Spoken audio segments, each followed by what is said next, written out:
রোগীর জন্য দোয়া করবেন এবং ভালো একটা বিয়ে শাদী যেন করতে পারে। ঠিক আছে, ভালো বিয়ে দরকার, ওনার জীবনে একটা ভালো সঙ্গীত দরকার নাকি? জি স্যার। আপনি কি লজ্জা পাইতেছেন নাকি? না স্যার, বিয়ে তো আমিও করছি। দর্শক, আমি ডক্টর শফিউল্লাহ প্রধান এবং আমার পাশে আমার রুগী আছেন জামালপুর জেলার। রুগী নিজের পরিচয় দিবেন আর আজকে ওনার কেস স্টাডি করব আমরা। উনি কি সমস্যায় ভুগছিলেন, এখন কি অবস্থা, এটা নিয়ে আলোচনা করব। তো রুগীর কথা হচ্ছে, স্যার ভিডিও আপনাদের লোকজন নিলে দিব না, ভিডিও আপনাকে নিতে হবে নাকি? হ্যাঁ স্যার। রুগীর কথা আছে, আমি ছাড়া ভিডিও উনি দিবে না।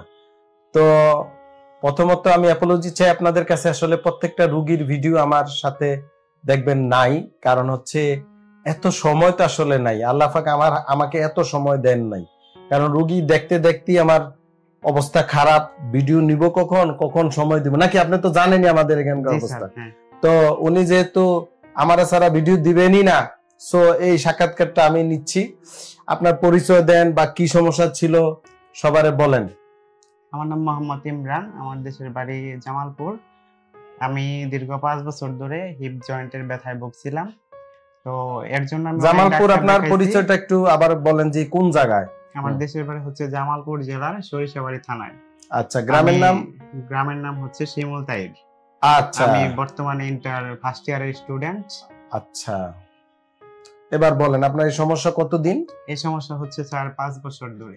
আচ্ছা, তারপরে কি করলেন বলেন, দর্শকদেরকে শুনুক সবাই। এটার জন্য অনেক ডাক্তার দেখাইছি, কখনো ডাক্তাররা আমারে এভাবে বলে নাই যে অপারেশন করতে হবে, কিন্তু আমি যখন এক সময় রিয়েলাইজ করতে পারলাম যেটা আসলে কখনোই ভালো হবার নয় অপারেশন ছাড়া, তখন আমি ইউটিউবে এগুলা সার্চ দিয়ে দেখতাম যে কিভাবে হিপ রিপ্লেসমেন্ট সার্জারি করা হয়। আপনার সমস্যাটা কি ছিল, মানে শারীরিক কি সমস্যা ছিল, আপনার কি কষ্ট কি ছিল?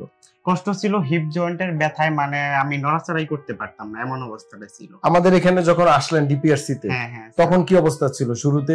তখন তো একই অবস্থা ছিল। আচ্ছা, অনেক প্রচন্ড ব্যথা ছিল, মানে একটু হাঁটতেই পারতাম না, মানে একটু যদি বেশি হাঁটতাম তাহলে দেখা যেত যে সমস্যা আরো বাড়তো।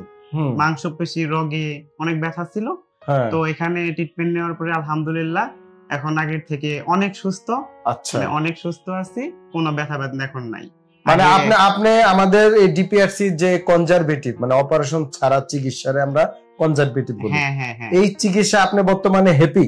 হ্যাঁ, আমি হ্যাপি আলহামদুলিল্লাহ। আমাদের এটি দরকার যে রোগী হ্যাপি, কারণ একটা রোগী 5 বছর ধরে যদি কোনো রোগে ভুগে, উনি হিপ জয়েন্টের সমস্যা, ব্যথা বেদনা, এবং একেবারে বাচ্চা একটা মানুষ, বেশি বয়স না, মাত্র জীবন শুরু, তো উনি অলরেডি এই বিষয়ে যেহেতু স্টুডেন্ট, অলরেডি ওনার এটা ডাটা কালেকশন হয়ে গেছে।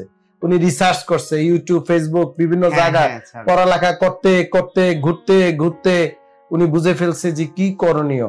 তো উনি এসে আলহামদুলিল্লাহ উনি হ্যাপি, ওনার মুখে উনি বলল। কিন্তু আমি যেটা আপনাদের বলতে চাই, আসলে 60 বছরের নিচে যাদের বয়স, তাদেরকে আমরা ডিপিআরসি এবং আমার সাথে সারা ওয়ার্ল্ডের যত রিহ্যাবিলিটেশন স্পেশালিস্টরা একমত যে 60-এর আগে রোগীদেরকে আমরা সাধারণত অপারেশন করতে চাই না।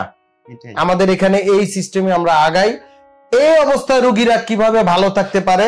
তো উনি চলে যাবে, এর মানে ওই নয় যে ওনার এই রোগটা আবার ব্যথা আবার দেখা দিতে পারে না, আবার খারাপ হবে না, ব্যাপারটা তা না।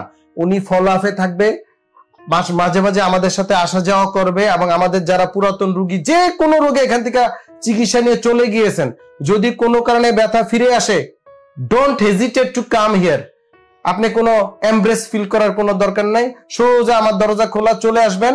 ওনাকে আমি বলে দিয়েছি মাঝে মাঝে আসবে, দরকার হলে আমরা 2-1টা থেরাপি দিয়ে দিব, ব্যায়াম দিয়ে দিব ইনশাল্লাহ। আপাতত অপারেশনের কোনো দরকার নেই। অপারেশন যদি একেবারে করতে হয়, আমরা 60 বছর 65 বছর বয়সে গিয়ে অনেক সময় আমার কাছে এই যে রোগী যারা আসেন, আমি যদি দেখি খুব বেশি খারাপ, মানুষ বাঁচবে আর কয়দিন, তখন অপারেশন করা বলি। এটা আমার মনের কথা, এবং এই কথাটাই কিন্তু এখানে রোগীদের বলি, নাকি আপনাকে এই কথা বলছি? তো অনেকেই জানতে চান যে স্যারের ভিতরে রোগীদের সাথে কি কথা বলে, বা এই কথাটাই বলি। এবং এটা আমি আজকে যে আমার টেলিভিশন, ইউটিউব, ফেসবুক সব জায়গায় একই কথাই বলি, আর বাইরে কোনো কথা নাই আমার কাছে নাই। আপনি ইন্ডিয়া যান, আপনাদের তো সক্ষমতা আছে, যান থাইল্যান্ড যান, সিঙ্গাপুর যান, গিয়ে দেখেন ডাক্তাররা কি বলে। কম বয়সী রোগীদেরকে কেউ অপারেশন করতে চায় না, ওনারা বলে তুমি কনজারভেটিভ চিকিৎসায় ভালো থাকার চেষ্টা করো, নাকি? জি স্যার। তো উনি আলহামদুলিল্লাহ হ্যাপি, রোগীর জন্য দোয়া করবেন এবং ভালো একটা বিয়ে শাদী যেন করতে পারে। ঠিক আছে, ভালো বিয়ে দরকার, ওনার জীবনে একটা ভালো সঙ্গীত দরকার নাকি? জি স্যার। আপনি কি লজ্জা পাইতেছেন নাকি? না স্যার। আর বিয়ে তো আমিও করছি। তো সবাই ভালো থাকবেন। আসসালামু আলাইকুম ওয়া রাহমাতুল্লাহি ওয়া বারাকাতুহু।